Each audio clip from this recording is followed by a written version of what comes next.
6 महीने हो गए इंतज़ार करते करते।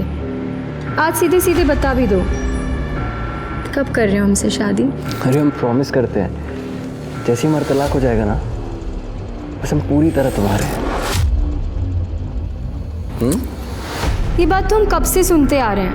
अरे तो अगर तलाक नहीं भी हुआ तो तुम्हें पूरी तरह खुश रखने की जिम्मेदारी हमारी, ठीक है?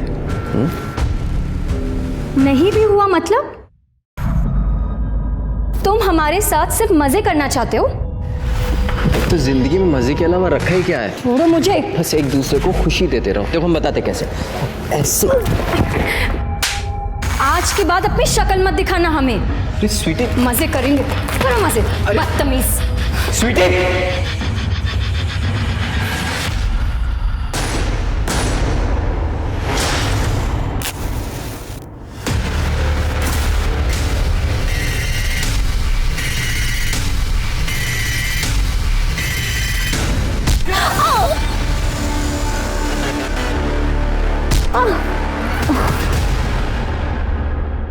स्वार्थ और विश्वासघात, ये दोनों किसी भी रिश्ते को तोड़ने के लिए, जिंदगियां बर्बाद करने के लिए काफी होते हैं। किसी का चेहरा देखकर उसकी नीयत का पता नहीं लगाया जा सकता।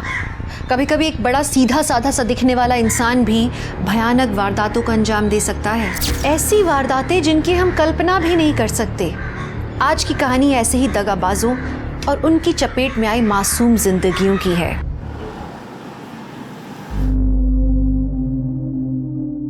अच्छा भाभी जी, मैं चलता हूँ, ठीक है? ठीक।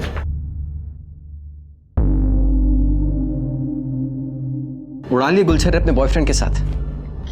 किसी बहुत फट्टू है, हमें आते देखते ही भाग गया। अरे आप कैसी बातें कर रहे हैं? उसने नई गाड़ी ली है इसलिए वो मिठाई देने आया था। अच्छा, अगर हम अभी घर नहीं आते ना तो उसके साथ कार में घूमने जाने का भी प्लान था ना? बोल।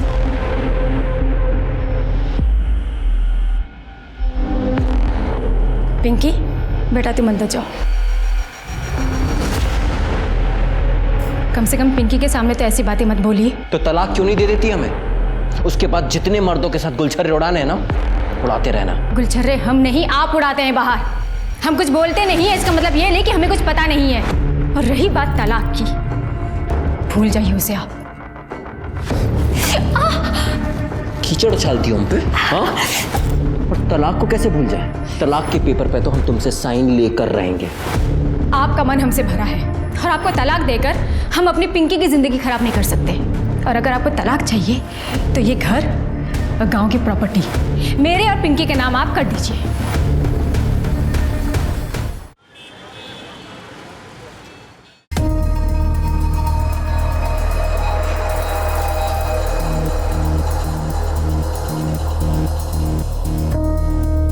मनीषा, दीपक,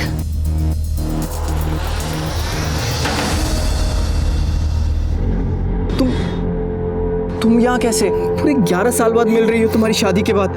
हाँ? अरे मैं तुम्हारे पुराने पति पे गई थी, फिर पता चला कि तुम वहां पे रहते ही नहीं हो।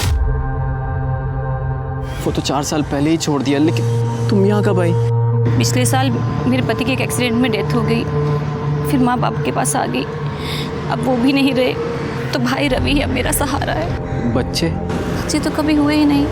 मैं तुम्हारा जैसा प्यार अपने पति को कर ही नहीं पाई दीपक, और ना वो मुझे। खैर छोड़ो, तुम बताओ तुम्हारी बीवी और बच्चे कैसे हैं? मेरी बीवी, उसका होना ना होना सब बराबर ही है। जगह जगह मुंह मारती फिरती है। अब लगता है माँ बाप के आगे जिद कर ली होती तो मैं तुम्हारी बीवी होती दीपक। पर अब तो तुम्हारे माँ बाप भी नहीं है बीच में आने के लिए। हम लोग वापस से एक हो सकते हैं मनीषा। 11 साल पहले जो खुशी हम एक दूसरे को देते थे वो आज भी दे सकते हैं।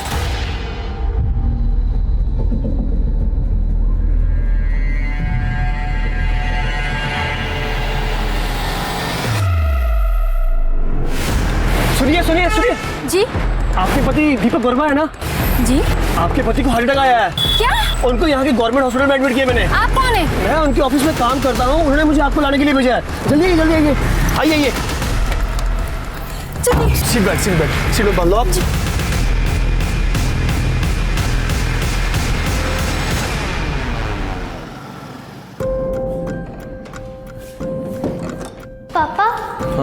माँ कहाँ है? वो कब आएंगी? कब गई थी? दोपहर में। वो फोन घर पे भूल के गई है। आने तो उसको बताता हूँ अभी। आ गई। तुम यहाँ क्या कर रही हो मनीषा?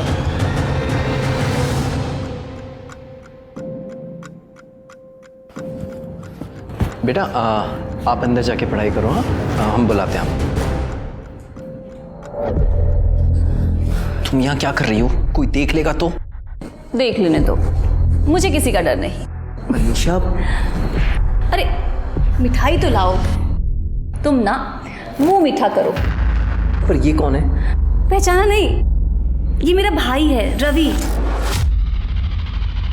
11 साल पहले मिले थे तो छोटा सा था और हमारी मदद करने लायक नहीं था, लेकिन अब इसने हमारी मदद कर दी है। तुम्हारी बीवी को हमारे रास्ते से हटा दिया दीपक। सर पता नहीं हमारी बीवी राधा कहाँ चली गई। सर बहुत ढूंढने की कोशिश करी पर कहीं नहीं मिल रही। सर प्लीज कुछ कीजिए सर, हमें समझ में नहीं आ रहा हम क्या करें। तुम निराश मत हो, तुम्हारी बीवी को ढूंढने की कोशिश करेंगे। यादव जी सर। इनकी मिसिंग कंप्लेन लो और कार्रवाई शुरू करो। आइए। Thank you sir. Hello,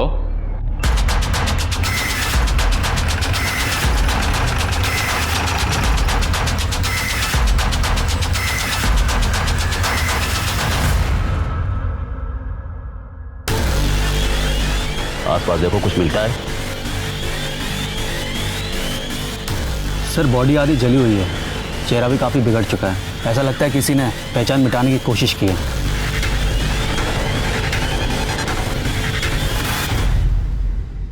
sir ये सैंडल मिला है। कुछ मिला? सर अभी तक कुछ ऐसा नहीं मिला जिससे बॉडी की शिनाख्त हो सके। कितनी मिसिंग कंप्लेन है? सर तकरीबन 20 से 22 होंगे। बॉडी को पोस्टमार्टम के लिए भेजो और जितनी भी मिसिंग कंप्लेन है सबको शिनाख्त के लिए बुलाओ। Okay sir. मनीषा अपना खोया हुआ प्यार हर हालत में पाना चाहती थी, इसलिए उसने एक हत्या की साजिश रची। वहीं दीपक जब उसे अपनी पत्नी की हत्या के बारे में पता लगा तो पुलिस के पास जाने के बजाय उसने मनीषा का साथ दिया। दीपक और मनीषा ने स्वार्थ में सारी हदें पार कर दी थी, लेकिन इसमें राधा का क्या दोष था? और पिंकी, वो छोटी सी बच्ची, इतनी छोटी सी उम्र में उसके सर से उसकी माँ का साया छिन गया। लेकिन ये कहानी यहीं खत्म नहीं होती। इस कहानी में एक नया मोड़ आना अभी बाकी था।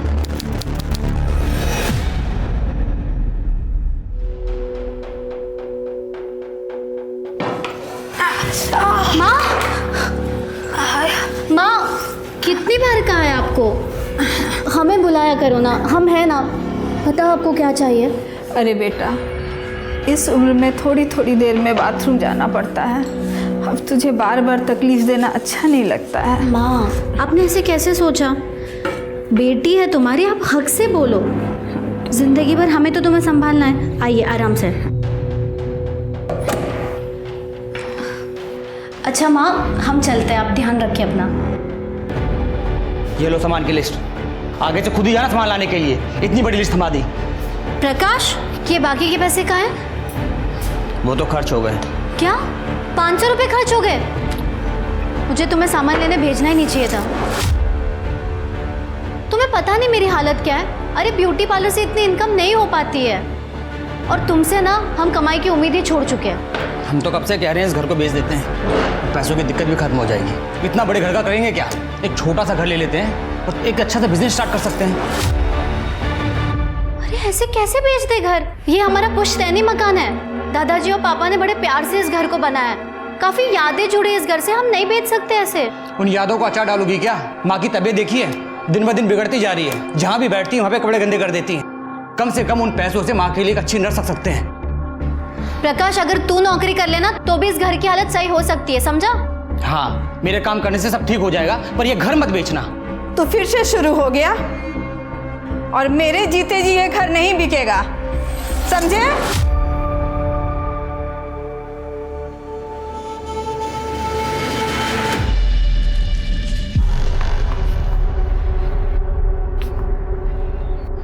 अरे राजू, प्रीति दीदी, हाय। पढ़ाई कैसे चल रही तुम्हारी? अच्छी चल रही है दीदी।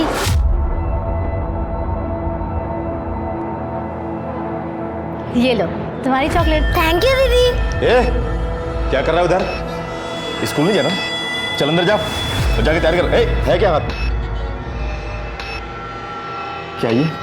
चॉकलेट। कितनी बार कहा है अजनबी लोगों से कुछ मत लिया कर। समझ में नहीं आती बात एक बार में। चल अंदर।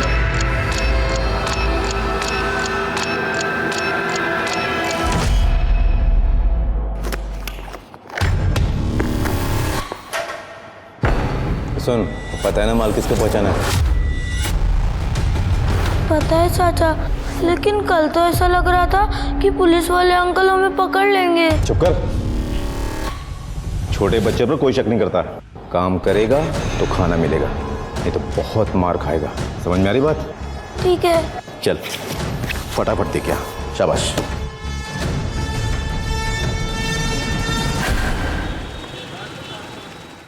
खाओ बेटा। अरे प्रीति, आओ बेटा आओ, तुम्हारी राह देख रहे थे। नमस्ते बुआ जी। नमस्ते बेटा। नमस्ते फूफा जी। खुश रहो बेटा। हाय विनोद भैया।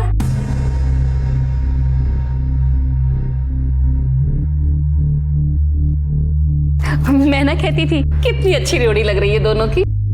जोड़ी? ये सब क्या चल रहा है माँ? हमें कुछ समझ नहीं आया। अरे प्रीति बैठ बैठ।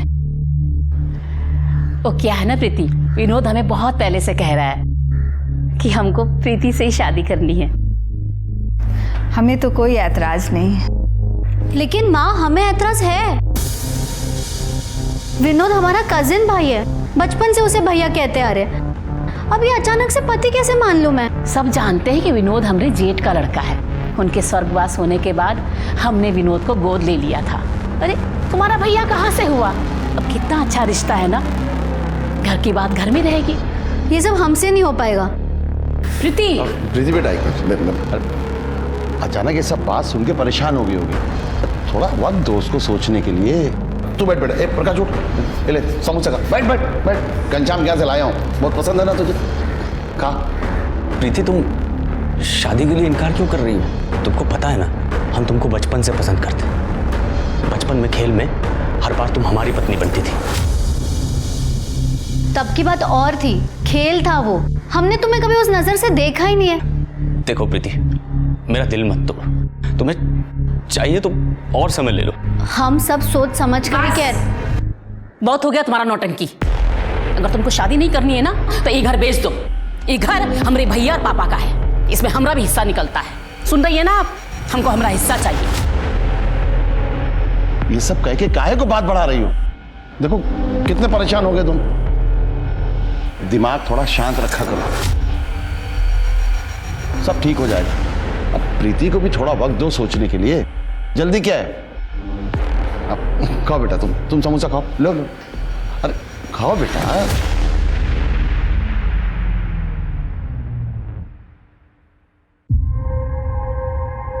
Okay, thank you.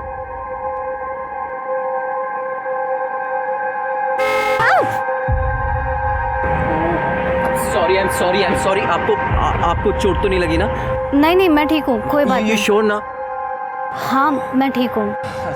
अच्छा सुनिए, मेरा एक बिजनेस है। I mean MK adult diaper की जो एजेंसी है ना, वो मेरे पास ही है। उसी की मैं डिलीवरी करने आया था यहाँ पे। अगर आपकी पहचान में कोई एडल्ट हो जिनको इस तरह की कोई ज़रूरत हो तो प्लीज़ बताइएगा। वो हमारी माँ बीमार रहती है, तो क्या आपका प्रोडक्ट उनको काम आएगा? बिल्कुल आएगा। और सबसे अच्छी बात तो ये है, बहुत ही रीजनेबल है और कंफर्टेबल भी। ये बुजुर्गों को ध्यान में रखकर ही इसे बनाया गया है। वेट, ये लीजिए। ठीक है, कितने पैसे हुए? अरे नहीं, ये तो सैंपल है। आप इसे लेकर जाइए, अपनी मम्मी को बोलिए इसे इस्तेमाल करें। अगर वो कंफर्टेबल होंगी तो नेक्स्ट ऑर्डर आप जब देंगी ना तब मैं पेमेंट ले लूँगा। ओके ठीक है, थैंक यू। आपका पता? जी वो कस्टमर फॉर्म भरवाना पड़ता है ना, ये देखिए। अच्छा लिखिए। Thank you.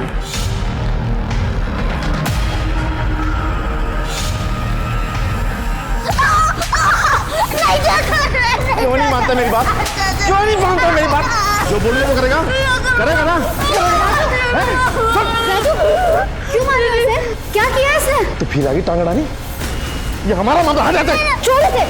इस पे ना दोबारा हाथ मत उठाना, वरना ना पुलिस को बुलाऊंगी। पता है ना, बच्चों के साथ मारपीट करना गैर कानूनी है।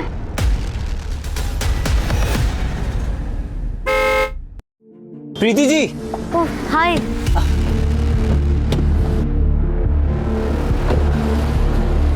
कैसी हैं आप? मैं बिल्कुल ठीक हूँ। और आंटी जी की तबीयत? माँ भी ठीक है। और हाँ, वो डाइपर्स की वजह से काफी सुकून है उनको। Thank God. वो मैं यहाँ पे खाने के लिए आया था। यहाँ बहुत अच्छा पूरी भाजी का स्टॉल है, बहुत फेमस है। आप खाएंगी मेरे साथ? नहीं थैंक यू। क्या नहीं, आइए ना प्लीज, बैठिए। चलते। अरे प्लीज चलिए ना, वैसे भी अकेले खाने का मन नहीं होता है। प्लीज। खाने तुमको अच्छा नहीं लग रहा है क्या? नहीं काफी अच्छा है। और तुम्हारी फैमिली में कौन कौन है? माँ है और भाई है बस। पापा कुछ साल पहले गुजर गए थे। और आपकी फैमिली में कौन कौन है? मेरी जिंदगी में बताने लायक ऐसा कुछ है नहीं। माँ बाप बचपन में ही गुजर गए थे। और बीवी बच्चे? मैं तो खुद अभी बच्चा हूँ। वैसे कोई लड़की मिली ही नहीं आज तक, लेकिन हाँ, जिस दिन मिलेगी ना उस दिन डायरेक्ट शादी ही कर लूँगा। प्रीति? विनोद? कौन है तू? विनोद? विनोद? अरे निकल रहा हूँ ना, एक मिनट। विनोद? क्या हुआ? क्या कौन है तू? क्या करता है इसके साथ? हमारी होने वाली बीवी है, समझ गए? विनोद जी क्या बदतमीजी है। ये सेल्समैन है। हमने माँ के लिए डायपर भी इनसे लिए थे। हम जानते हैं इन्हें। मिल गए थे तो पूरी भाजी खाने आए थे बस। पूरी भाजी? प्रकाश लेके जा इसको। चल हम करवाते हैं तेरी आश की। चल बैठ। क्या देख रहे हो बे? प्रीति के आसपास भी नजर आए ना, जिंदा गाड़ देंगे तुमको। ये जो डायपर लेके घूमते रहते हो ना, वो तुम्ही को पहनना पड़ेगा, समझ गए? चल निकल।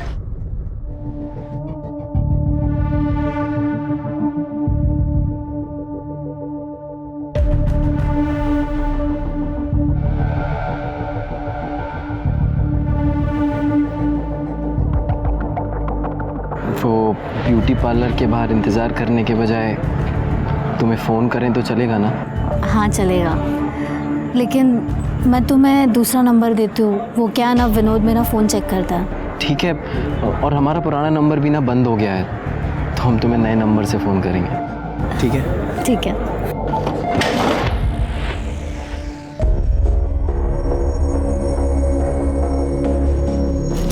भैया दिन में ये सप्लाई का काम और रात को चौकीदारी, दो काम करके दिमाग भर आ गया है। पर क्या करें, परिवार के लिए सब करना पड़ता।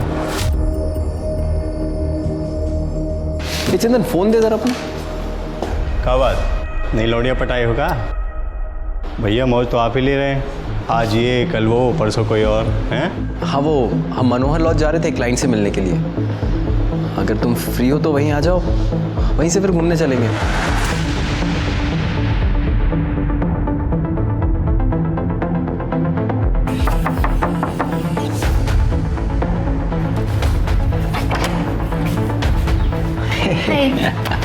कम। दीपक तुम्हारा क्लाइंट कहाँ है?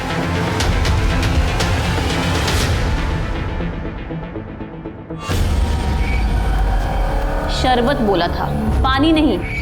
एक काम तुझसे ठीक से नहीं होता है। आंटी वो शरबत खत्म हो गया था। चलो पैर दबाओ अब। आंटी मैं बहुत थक गई हूँ, अब मुझे भी स्कूल का होमवर्क भी करना है। कामचोर कहीं की, स्कूल का होमवर्क भी करना है। पढ़ लिख कर लाट साहब बनेगी क्या? चुपचाप पैर दबा, वरना तेरा ना स्कूल जाना बंद कर दूंगी। दबा जल्दी।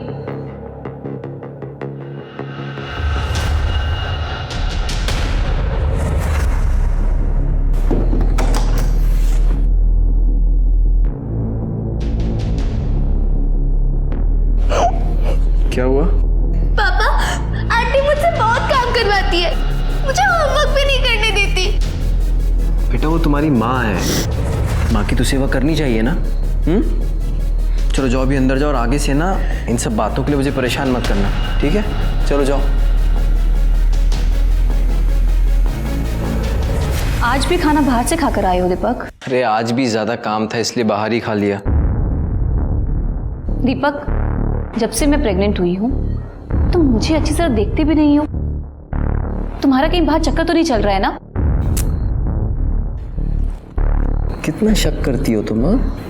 हम अभी भी सिर्फ तुमसे प्यार करते हैं, और अगर सबूत चाहिए तो चलो अंदर। अरे इस हालत में नहीं दीपक, डॉक्टर ने मना किया है। तुम्हारे ना यही नखरे पसंद नहीं है मुझे। दीपक!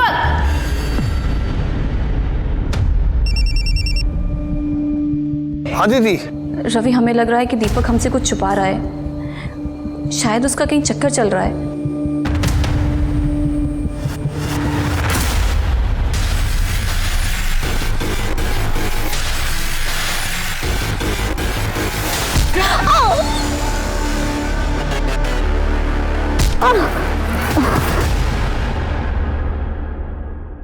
सर, हमारी बहन प्रीति कल शाम से घर नहीं आई है। उसके ब्यूटी पार्लर से पता चला है कि वो कल 6 बजे वहाँ से निकल चुकी थी। तो तुमने उसकी मिसिंग कंप्लेंट कल शाम को क्यों नहीं लिखाई? पुलिस 24 घंटे से पहले मिसिंग कंप्लेंट लिखती कहाँ है? प्रीति रोज कितने बजे घर आती है? वैसे तो सर वो 8 बजे तक आ जाती थी, लेकिन अभी कुछ दिनों से थोड़ा सा लेट आ रही थी। क्यों? शायद उसका किसी के साथ अफेयर चल रहा था। किसके साथ? पता नहीं सर, मैंने कभी पूछा नहीं। शर्मा, प्रीति की डिटेल्स इनसे ले लो। सर। तुम्हें किसी पे शक है? प्रीति का किसी से कोई झगड़ा या अनबन थी? विनोद कहने के लिए हमारा कज़न है, वो प्रीति से शादी करना चाहता है, पर प्रीति उसे शादी नहीं करना चाहती है। विनोद, हम तो प्रीति से 2 दिन पहले मिले थे, हमको क्या पता वो कहाँ है। हमने सुना है तो प्रीति को बहुत परेशान करता है, बहुत चिल्लाता है उस पर। सर, प्रीति को तो हम अपने घर की बहू बनाना चाहते हैं, हमें भी उसकी फिक्र है, और आप हम ही से सवाल पूछ रहे हैं। अब प्रीति की माँ अनुराधा का फोन भी आया था, वो बहुत परेशान है। आप प्रीति को ढूंढिए, बड़ी मेहरबानी होगी आपकी। सर, प्रीति के मोबाइल रिकॉर्ड्स, उसके मोबाइल की लास्ट लोकेशन संगटा जंगल के आसपास की है, जिसके बाद उसका फ़ोन स्विच ऑफ हो गया। सर, कॉल रिकॉर्ड्स में भी कुछ सस्पिशियस नहीं मिला है, ना कोई लेट नाइट कॉल्स, ना कोई ऐसे कॉल जिस पे बहुत देर तक बातें हुई। सभी कॉल्स या तो काम से रिलेटेड थी या तो फैमिली के साथ। सर, संगटा जंगल में एक लाश मिली है।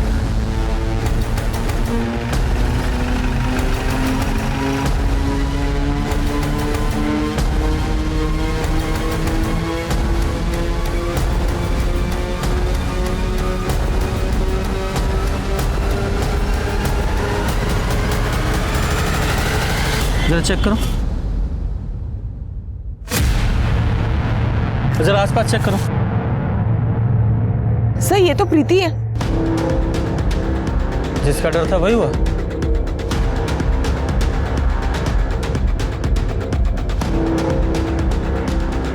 सर, इसका सिर फटा हुआ है, शायद किसी भारी चीज से वार किया गया है।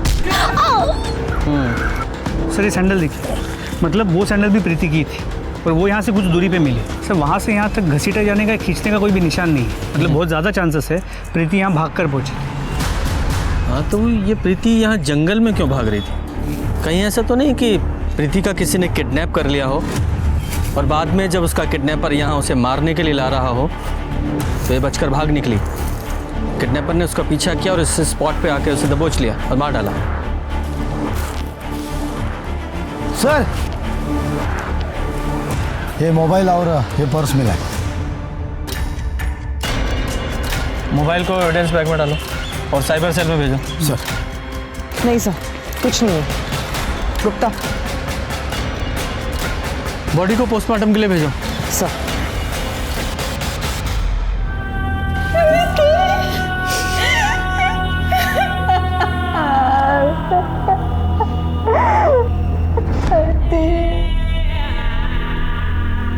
सर, प्रीति की पोस्टमार्टम रिपोर्ट के मुताबिक उसकी मौत 22 फरवरी की रात 6 से 9 बजे के बीच हुई है। मौत की वजह सर पे भारी चीज, मतलब हथौड़े जैसी किसी चीज से कई बार वार किया गया है। शर्मा, प्रीति की 22 फरवरी की सारी टावर लोकेशन निकालो और सीसीटीवी फुटेज का क्या हुआ? सर, जंगल के आसपास तो कोई सीसीटीवी कैमरा नहीं मिला। प्रीति के घर के आसपास कुछ कैमरास मिले हैं, एक टीम उसकी फुटेजेस को खंगाल रही है। सर, हमने प्रीति की ब्यूटी पार्लर क्रॉस चेक किया, लेकिन प्रीति अपने पार्लर से करीब 6 बजे के आसपास निकल गई थी। फिर वो संगठा के जंगल में कैसे पहुंची? शर्मा, उस एरिया के जितने भी हिस्ट्री शीटर हैं सबको उठाओ प्रीति के भाई ने बताया था प्रीति का किसी के साथ अफेयर था। सर उसने कहा तो था, लेकिन कॉल रिकॉर्ड्स में ऐसी कोई बात सामने नहीं है।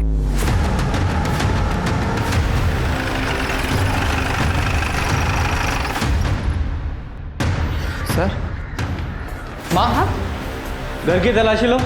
सर क्या ढूंढ रहे हैं साहब? किस चीज़ की तलाशी? सर क्या ढूंढ रहे हैं आप? तलाशी के बाद बताते हैं।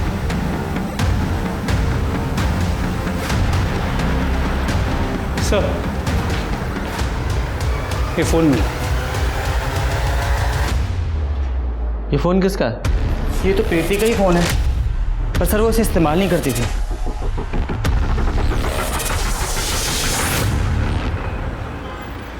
ठीक है सर प्रीति के पुराने फ़ोन को चेक किया। पिछले 1 महीने से वो सिर्फ एक नंबर से बात कर रही थी। सर वो नंबर किसी चंदन मिश्रा के नाम पे रजिस्टर्ड है। उठा के लाओ उस चंदन मिश्रा को। सर मैम हमने कुछ नहीं किया है। मैम साहब उस दीपक सिन्हा का अफेयर चालू था प्रीति के साथ। उससे बात करने के लिए वो हमारा फ़ोन इस्तेमाल करता था, कभी कभी तो खुद ही जेब से निकाल लेता था साहब। पुरानी जान पहचान थी तो हमने मना भी नहीं किया। इसके अलावा हम कुछ नहीं जानते साहब, हमने कुछ नहीं किया साहब। कुछ अच्छी कहानी है। कहानी नहीं है साहब, ये देखिए साहब, ये है दीपक सिन्हा। शर्मा, इस दीपक सिन्हा की पूरी डिटेल्स निकालो।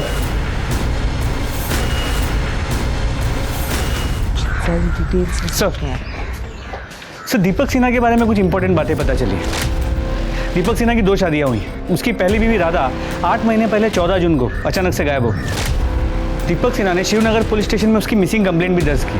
लेकिन सर ताज्जुब की बात यह है कि राधा के गायब होने के 1 महीने के अंदर दीपक ने दूसरी शादी कर ली, मनीषा के साथ। इंटरेस्टिंग। सर अभी दीपक मनीषा और अपनी पहली बीवी से हुई बेटी पिंकी, उनके साथ शिवनगर में ही रहता है। शर्मा, शिवनगर पुलिस स्टेशन में जाके पता करो कि राधा मिसिंग केस का क्या हुआ। सर जिस दिन दीपक ने राधा की मिसिंग कंप्लेन लिखाई थी, उस दिन कमला नगर में एक जली हुई लाश मिली थी। चेहरा पूरी तरह जला हुआ था। पोस्टमार्टम रिपोर्ट से पता चला 25 से 30 साल की औरत थी। गला घोंटकर उसको मारा गया। मैंने कुछ लोगों को बुलाया था बॉडी की शिनाख्त के लिए। हमें बॉडी के पास चप्पल मिली है, आप देखिए। क्या आप जानते हैं इसे? बॉडी के पास हमें चप्पल मिली है, क्या आप लोग इसे पहचानते हैं? ये तो शुभांगी की चप्पल है।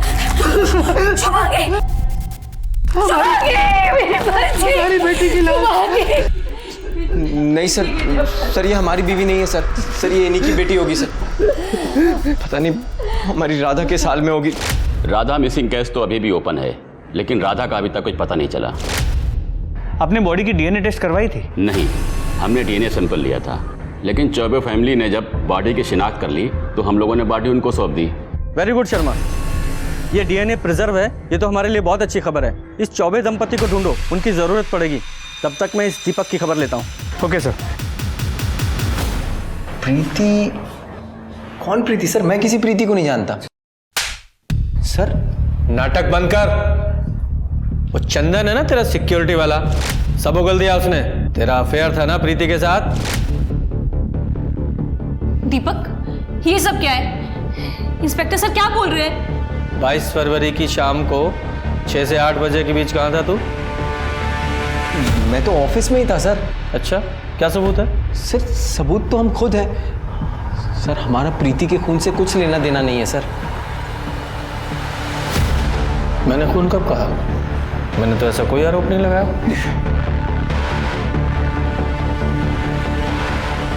वो तुम्हारी बेटी? जी सर। जब तक प्रीति के कातिल नहीं पकड़े जाते शहर छोड़ के मत जाना।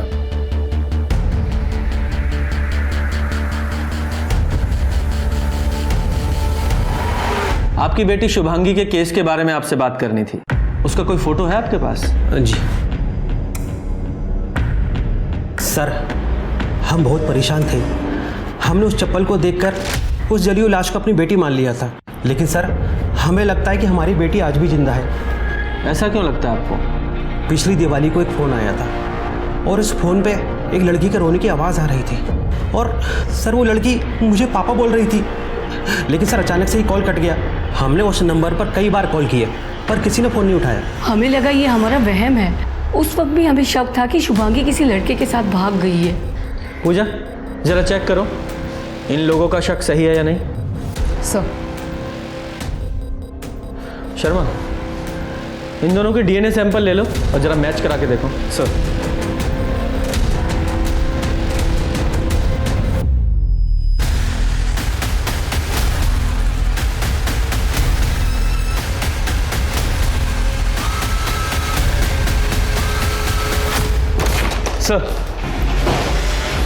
सर मेडिकल रिपोर्ट, जली हुई बॉडी शुभांगी चौबे की नहीं है। तो वो डीएनए दीपक सिन्हा की बेटी पिंकी से मैच करा के देखो। सर दिवाली के दिन चौबे फैमिली को जो कॉल आया था वो नागपुर के रमेश नगर के पीसीओ से किया गया था। ये नागपुर पुलिस को कांटेक्ट करो और देखो ये शुभांगी जिंदा है या नहीं। सर।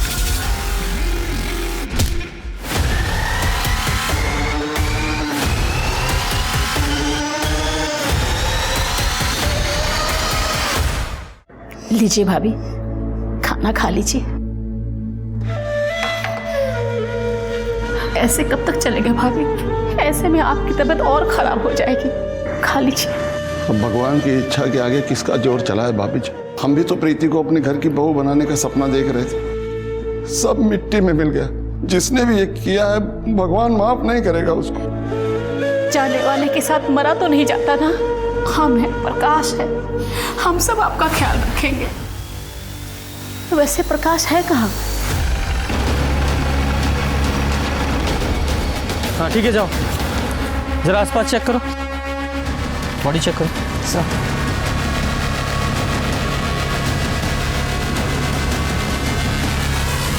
सर ये तो प्रकाश है, प्रीति का भाई। एक ही परिवार के दो लोगों का खून होना ये कोई इत्तेफाक नहीं हो सकता। जरूर इसके पीछे कोई गहरी साजिश है। सर इसके सिर पे भी वार किया गया है, घाव गहरा नहीं है, लेकिन ये चद्दर पे खून के निशान है और सर ये गले पे रस्सी के निशान है। ये देखकर लग नहीं रहा है ये क्राइम सीन है, लगता बॉडी को यहाँ लाकर डंप किया गया है। सर ये चद्दर पे से बाल मिला है। इसे लैब में भेजो सर, और चादर को भी लैब में भेजो और बॉडी को पोस्टमार्टम के लिए भेजो।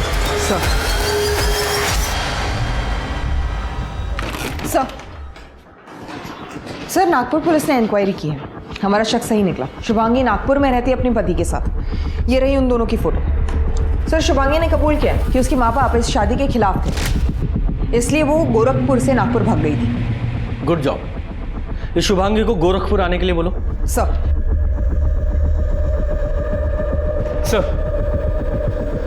उस जली हुई बॉडी का डीएनए दीपक की बेटी पिंकी के डीएनए से 50% मैच करता है। वो बॉडी राधा की ही थी।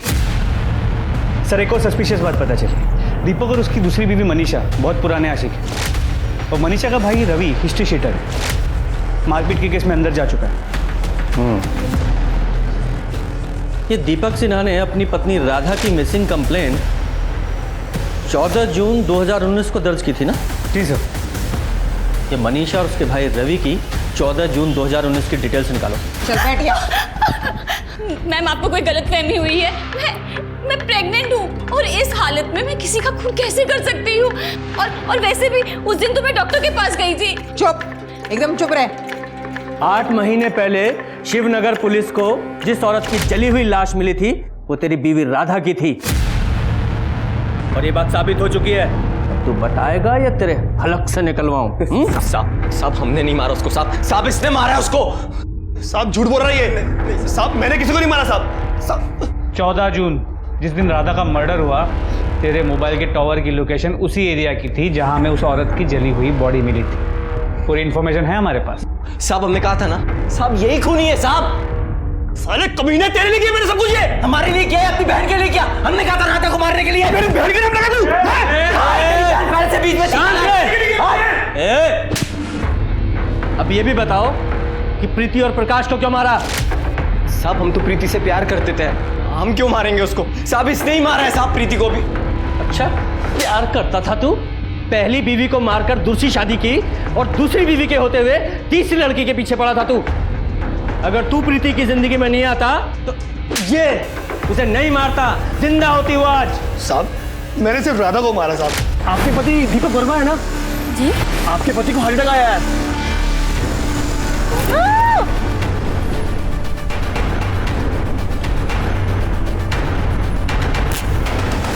उसके अलावा मैंने किसी को नहीं मारा साहब। साहब इसे नहीं मारा होगा ये। 22 फरवरी की शाम 6 से 9 के बीच कहाँ था तू? साहब मैं तो शादी में गया था साहब। और तू कहाँ था? हम ऑफिस में थे साहब। शर्मा जरा पता लगाओ कितना सच बोल रहे हैं दोनों। और गुप्ता जरा अच्छे से खातिरदारी करो इनकी। नहीं साहब, नहीं साहब, साहब हमने कुछ नहीं किया साहब। जाना साहब प्रीति से। नहीं साहब आराम सर सर शुभांगी को शिवनगर पुलिस स्टेशन में स्टेटमेंट देने के लिए भेजा और ये प्रकाश की पोस्टमार्टम रिपोर्ट। सर रिपोर्ट के हिसाब से उसकी मौत गला दबाने की वजह से हुई थी, लेकिन मौत से पहले उसके सिर पे किसी भारी चीज से वार किया गया था। सर प्रकाश के चद्दर पर उसके अलावा और किसी के भी हेयर सैंपल्स मिले। सर आनंद नगर में जो सीसीटीवी कैमरास मिले थे उनमें से 2 कैमरा की फुटेज में कुछ ऐसा मिला है जो काफ़ी सस्पिशियस है। दिखाओ। सर ये देखिए, प्रीति इस कैमरा के सामने से करीब 6:35 पे गुजर रही है और इस कैमरा के सामने वो करीब 7 बजे पहुंच रही है। मतलब सर उसे 25 मिनट लगे, लेकिन जब हमने इसके पहले के दिनों की फुटेज को कंपेयर किया तो ये डिस्टेंस कवर करने के लिए वो सिर्फ 10 मिनट ले रही थी। मतलब 15 मिनट के लिए ये प्रीति कहीं रुकी थी। लेकिन सर उस रास्ते पे सिर्फ एक बंद घर है, वहाँ क्या करने गई? अब ये तो पता लगाना पड़ेगा।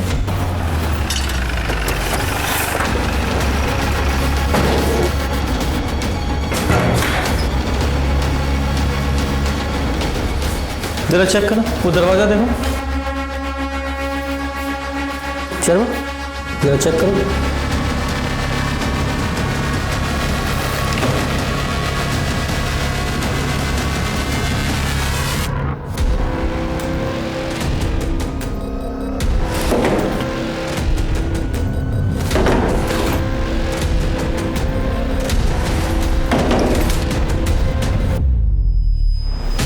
Raju Singh 6th division, room number 105, Shankar road, Anand नगर।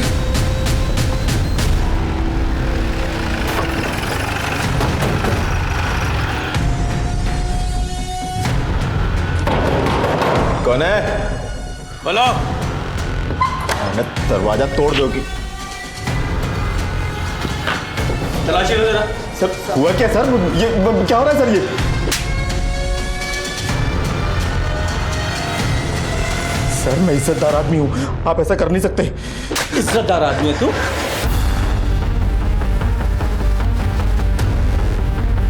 बेटा ये बैग तुम्हारा है ना? खोलो इसे। हाँ।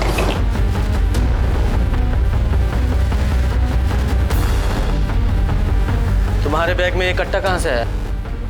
पता ना कहाँ से आया।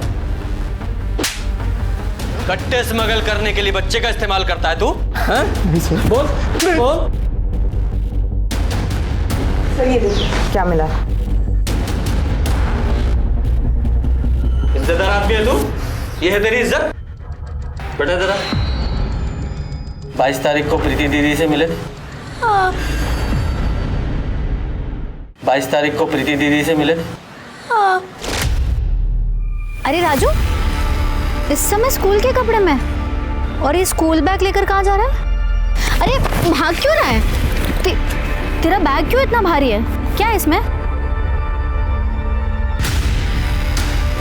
ये कट्टा ये तेरे पास कैसे आया? तेरे चाचू ने दिया ना तुझे ये? हाँ।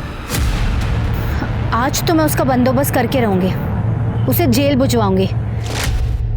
चाचा प्रीति दीदी को पसंद नहीं करते थे और प्रीति दीदी को गालियां देते थे। प्रीति के पुलिस में कंप्लेंट करने से पहले मार दिया उसको तूने? अरे साहब मैं उस दिन उससे मिला ही नहीं, मैं पूरा दिन अपने घर में था। पता ना तेरा चाचा कहाँ था? वो क्या बताएगा? तो कितना सच बोल रहा है सब पता चल जाएगा। थाने चल के तेरे हलक में से उगलवाएंगे। लेके चलो इसे।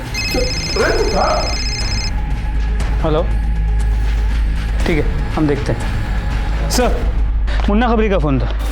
आनंद नगर के मनोहर लॉज में हर कमरे में कैमरा लगे हुए हैं, वहाँ कपल्स आते तो उनकी रिकॉर्डिंग की जाए।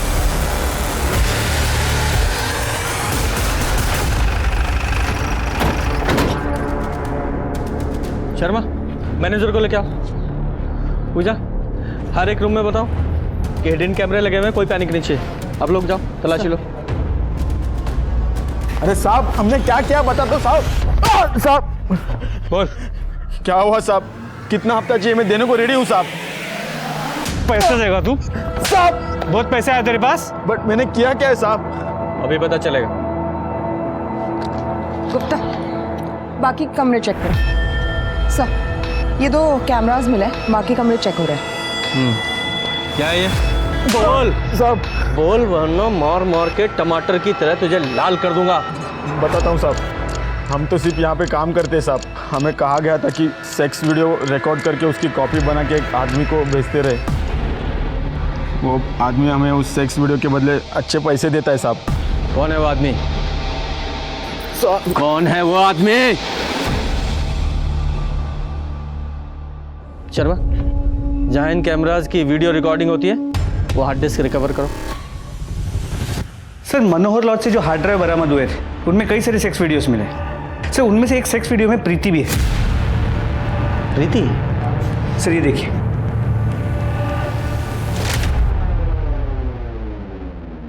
कोई नहीं है, सिर्फ मैं हूं तुम्हारा आशिक। प्लीज दीपक, ये सब मत करो। अरे प्रीति, प्यार करते हैं हम तुमसे, और कुछ नहीं होगा। दीपक प्लीज दूर जाओ। कुछ नहीं होगा प्रीति, मैं बोल रहा हूँ ना। दीपक मुझे छोड़ो। देखो, शादी के बाद ये सब ठीक है, लेकिन उसके पहले कुछ भी नहीं। मुझे घर जाना है। नहीं, मुझे प्रीति हमारी बात सुनो। सॉरी, अब वो गलती हो गई हमसे। प्यार करते हैं तुमसे इसलिए थोड़ा सा बहक गए थे, पर तुम्हारी मर्जी के बिना हम तुम्हें कभी हाथ भी नहीं लगाएंगे। सच कह रहे हैं। और जल्दी हम तुम्हारे घर आएंगे शादी की बात करने। सच? हाँ, प्रॉमिस।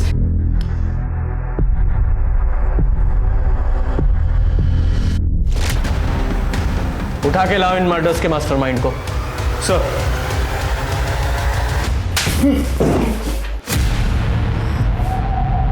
सीधे सीधे सच्चाई बताओगे या और मार खाओगे? बता रहे हैं। उस लॉज से हमने जब नए वीडियो का स्टॉक मंगाया तो उसमें हमको प्रीति भी दिखी। हमारा माथा घूम गया, इसलिए घर जाते हुए प्रीति को हमने बात करने के बहाने गाड़ी में बैठाया और जंगल के पास लेकर गए। ये सब काम करती हो तुम? होटल में जाके रंगरलियां मनाती हो, कल को रास्ते में खड़े होकर धंधा करोगे? ये घटिया काम तुम्हें पसंद है, पर मेरा बेटा नहीं। देखिए फूफा जी, हमसे ना तमीज से बात कीजिए, और ये हमारा पर्सनल मामला है, आप बीच में मत पड़िए। प्रीति, तू जिसके साथ मुंह काला कर रही है ना होटल में, वो दीपक वर्मा शादीशुदा है। वो 2 शादी की है उसने। उल्लू बना रहा है तुझे। झूठ बोल रहे हैं आप। और ये वीडियो दिखा के आप क्या बताना चाहते हैं? लॉज में कैमरा लगा हुआ था ना, ये सब आपको कैसे पता चला? आप पहले खुद के कैरेक्टर को देखो कि आप कैसे हो। फूफा जी, आपकी जो ये असलियत है ना, मैं सबको बताऊंगी। देखना, मैं सबको बताऊंगी।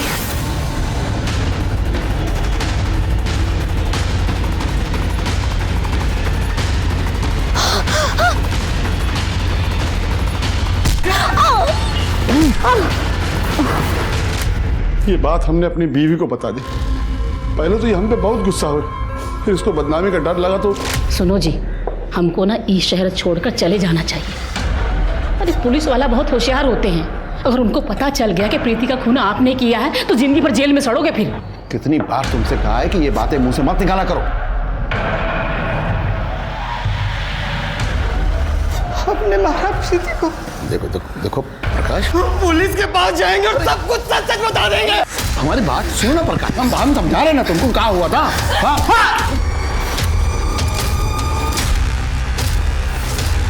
हम उसकी लाश चादर में लपेट कर लेकर गए, और जब फेंकने लगे तो हमको चादर पे खून लगा हुआ दिखा, इसलिए हमने चादर भी वहीं छोड़ दी। अब वही चादर तुम्हें फांसी के फंदे तक पहुंचाएगी। उस चादर पे तुम्हारे बाल मिले हमें। इन दोनों के खिलाफ दोनों मर्डर की चार्जशीट बनाओ। सर, प्रीति और प्रकाश के खून के आरोप में चरणदास और उसकी पत्नी सुमन को सजा मिली। दूसरी तरफ राधा की हत्या के मामले में कोर्ट ने दीपक, मनीषा और उसके भाई रवि को दोषी करार दिया। हमने अक्सर लोगों को कहते सुना है कि किसी की सूरत देखकर उसकी सीरत का पता लगाया जा सकता है, लेकिन आज के जमाने में ये कहावत बिल्कुल लाजमी नहीं है। किसी पर भरोसा करना अच्छी बात है, लेकिन भरोसा करने से पहले उस इंसान को अच्छे से जांच लेना, परख लेना बहुत ज़रूरी है। सतर्क रहकर ही ऐसे दगाबाजों से हम खुद को बचा सकते हैं। तो अब मैं दिव्यांका त्रिपाठी दही आपसे लेती हूँ विदा, फिर मिलूंगी नई और सच्ची कहानियों के साथ। आप देखते रहिए क्राइम पेट्रोल सतर्क। जय हिंद।